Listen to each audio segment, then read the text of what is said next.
To do this, we're gonna go way back to the 21st century, right now. I don't know who named exactly or came up with this language of 21st century skills, but the way that I think about it is what is grouped or called or referred to as 21st century skills is all the stuff that you're expected to know but never taught. Specifically all the stuff that students are expected to know as they enter the real world, but are not necessarily classes, right? So we have a math class, but we don't usually have a creativity class, right? We have an English class, but it's not always, doesn't always dive deep into conversation skills or social skills. So before you go any further, I guess a little snippet of why you should continue watching this video or why I'm qualified to answer the question, how can you teach 21st century skills, is I get to work with universities, schools, and organizations all around the planet, some of the coolest educators, to help them teach all the stuff you're expected to know but never taught. My partner in crime and I, Will Wise, wrote this book, Ask Powerful Questions,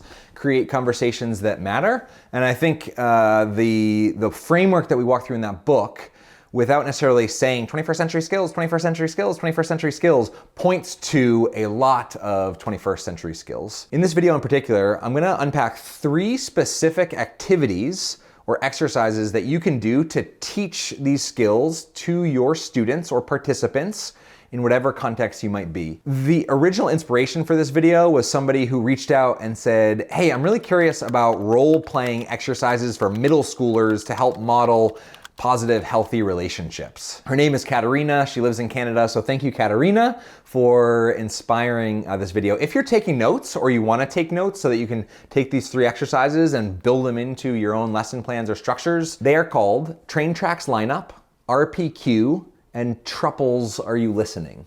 By the end of this video, a little bit of what is in my brain will be in your brain. Let's get into it.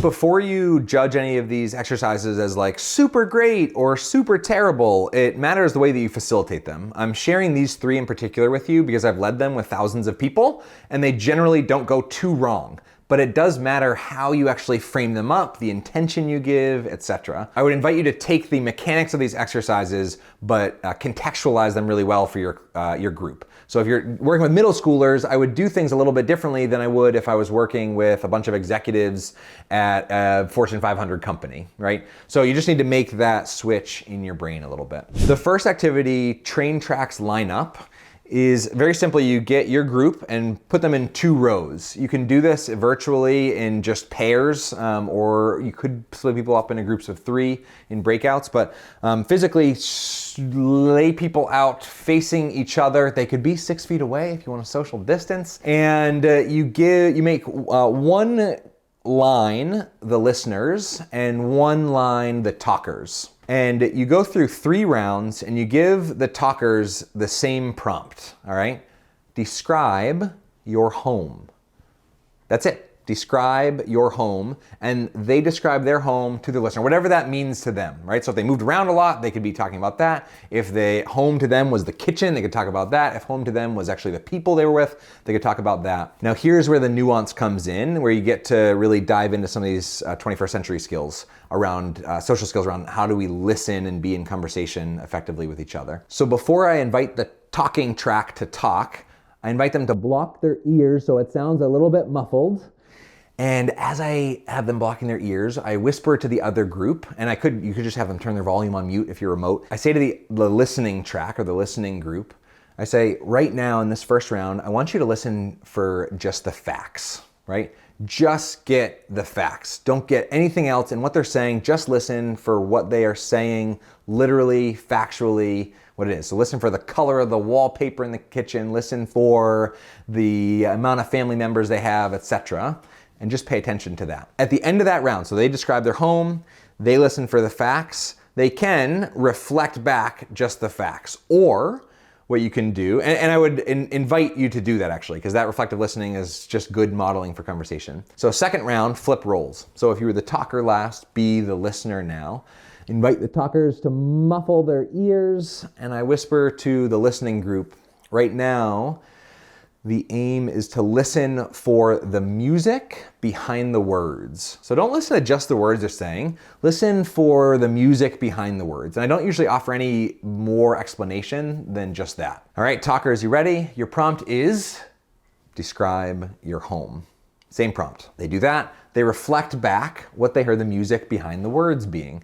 And at this point, you might debrief what was the difference that you felt between those two rounds and those listening. You can have speakers share, you can have listeners share from their perspective. The third and final round, going deep, is you flip roles again, and the prompt is, unsurprisingly, describe your home. But this time you're inviting the listeners, so you're inviting the talkers to muffle their ears, and you're inviting the listeners to listen for the background, the whole story, that person's fears, aspirations, things that are probably way deeper than what they're actually sharing with their words, but that you might be able to pick up on in the way that they share. So really listen for that depth and reflect that back. After all that's done, depending on your group, you could debrief that in small groups to get a bunch of pairs together to see how that went, to unpack that, or if you've got a group of 12 to 20 and you want to just unpack it all together, you can do that. That is Train Tracks lineup.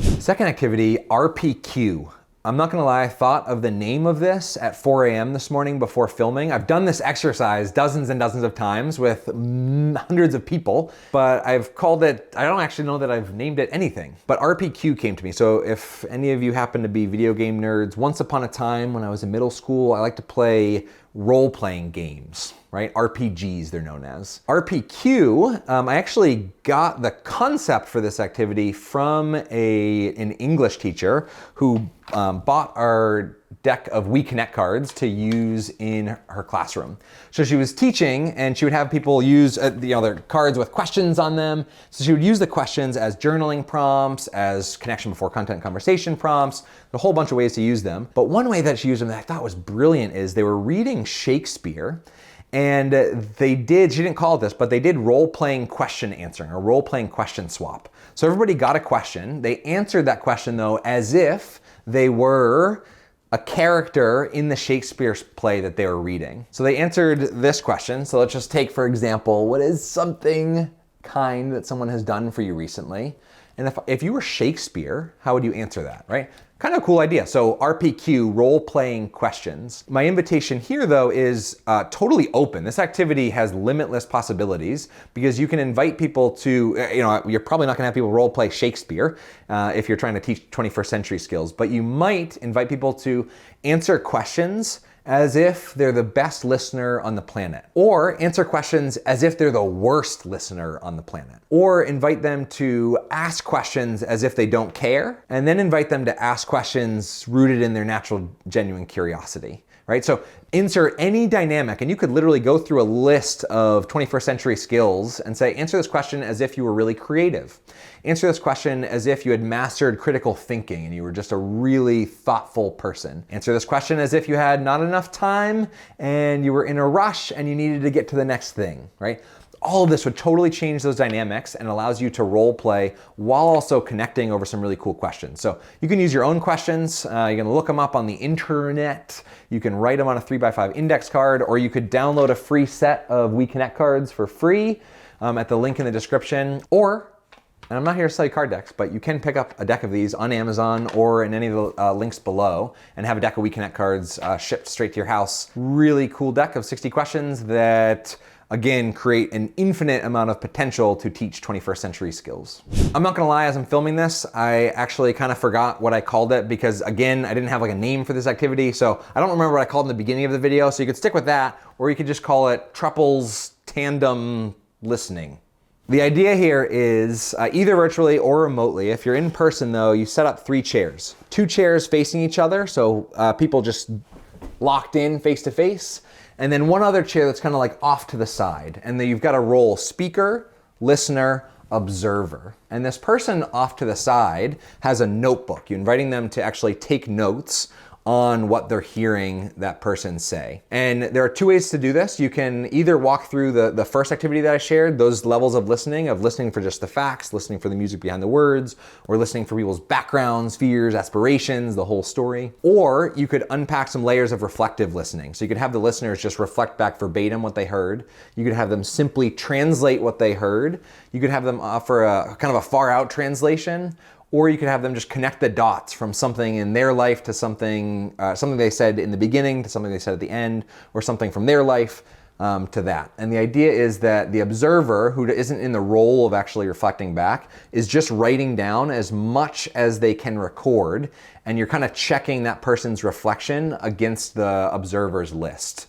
So just a more nuanced way, it might be a little advanced for middle schoolers, so I might do this with a group of high school or university students if I want to dive a little bit deeper into unpack and actually have some observations written. The other variation or tweak to this is you can say to the observer, you can literally just have the observer offer what they noticed about the dialogue happening. So you could let that dialogue go on. So you could have that person share based on a question prompt, and you can have the listener follow up with more questions and just have them be in conversation for 5 minutes, and then have the observer say, here's what I noticed you did, and here's the impact that it had. The fourth bonus activity that I'm gonna build in is you scrolling down and clicking the like button and the subscribe button. How awesome would that activity be? It's so quick, it takes such a short amount of time, and it helps spread these ideas to more people. If you want the card deck, there's a link in the description. I'm Chad Littlefield. It was lovely hanging out in cyberspace. Have an awesome day.